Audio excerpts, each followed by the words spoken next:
All right, let's dive into a place that's full of fascinating contradictions. We're talking about England's newest national park, which, believe it or not, holds a human story that stretches back 500,000 years. We're going to uncover the secrets of the South Downs. The writer Virginia Woolf knew this landscape inside and out, and her words just capture its magic perfectly.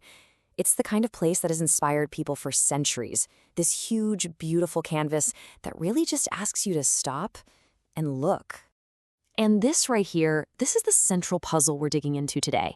How can the South Downs be England's newest national park officially, but also one of its most ancient landscapes, a place where people have lived continuously for ages?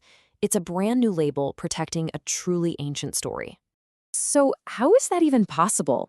Well, over the next few minutes, we're going to take a journey through its deep, deep history, discover some incredibly rare wildlife, see how it's thriving today with everything from dark skies to vineyards, and then we'll show you how to get started on your own adventure. Okay, first up, let me hit you with a surprise. When you picture a national park, you probably think of remote, empty wilderness, right? Well, the South Downs is actually the UK's most populated national park. Over 113,000 people live and work inside its boundaries. It's a truly living, breathing, working landscape. And those 113,000 people, they're just the latest chapter in a very, very long book. To really get this place, we have to wind the clock way back. I mean, the story of human life here is literally written into the shape of the land, and it goes back an incredible distance.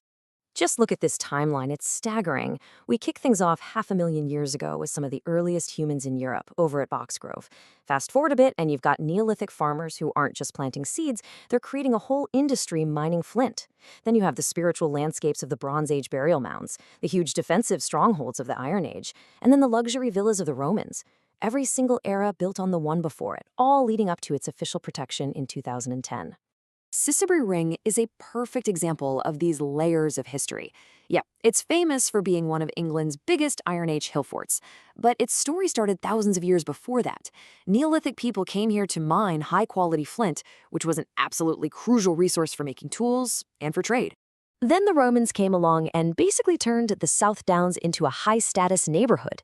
Over at Bignor Roman Villa, you can still see the evidence of their seriously sophisticated lifestyle. We're talking world-class mosaics, and get this, a preserved hypocaust, which was their genius underfloor heating system. Hot air from a furnace would circulate under the floors. I mean, imagine that, staying toasty during a chilly British winter, Roman style. But the story of the South Downs isn't just about people. It's also about a rich and pretty fragile natural world. This landscape is home to some of the rarest habitats you can find anywhere on the entire planet. And this slide right here really illustrates how urgent the situation is. Just look at the iconic chalk grassland. Since World War II, the UK has lost a staggering 96% of this habitat. Only 4% is left, and a huge chunk of that is right here in the South Downs. So why does that tiny 4% matter so much? Well, because it's a biodiversity hotspot. In a single square meter, that's about the size of a small rug, you can find up to 40 different species of flowers and herbs. It's a whole miniature world packed into a tiny space. And all that amazing plant life supports an incredible array of wildlife. We're talking about species like the stunning Adonis blue butterfly and countless vital pollinators that rely completely on these unique flowers. It's a simple equation. No grassland, no butterflies. And it's not just the chalk grassland. The park also protects lowland heath, a habitat that someone once described as being rarer than rainforest. Just let that sink in. Places like Wolmer Forest are so special, they are the only places in the entire UK where you can find all 12 native reptile and amphibian species. Okay, let's jump forward to the 21st century. The park isn't some museum piece stuck in the past. It is a buzzing hub of modern culture and innovation, from looking up at the stars to literally tasting the landscape in a glass of wine. In 2016, the park got a hugely prestigious title. It became an International Dark Sky Reserve. What makes this so incredible is its location. To have skies this clear and dark in the crowded, light-polluted southeast of England, that is a massive achievement.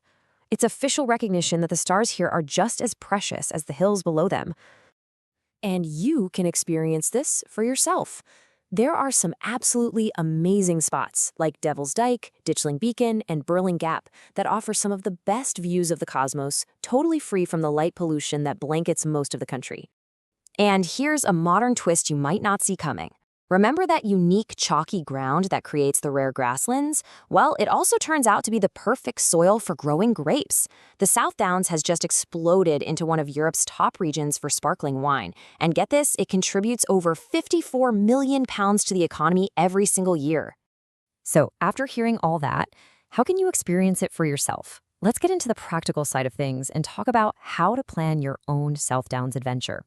First off, getting there is super easy, and you can do it sustainably. It's just a short train ride from London. Once you're here, you've got over 3,000 kilometers of paths to explore. And if you're up for the ultimate challenge, there's the South Downs Way, a 100-mile trail that takes you right through the heart of this incredible landscape. So we've seen how generations of people and the powerful forces of nature have shaped this land over 500,000 years. The only question left to ask is this: how will a journey through it end up shaping you?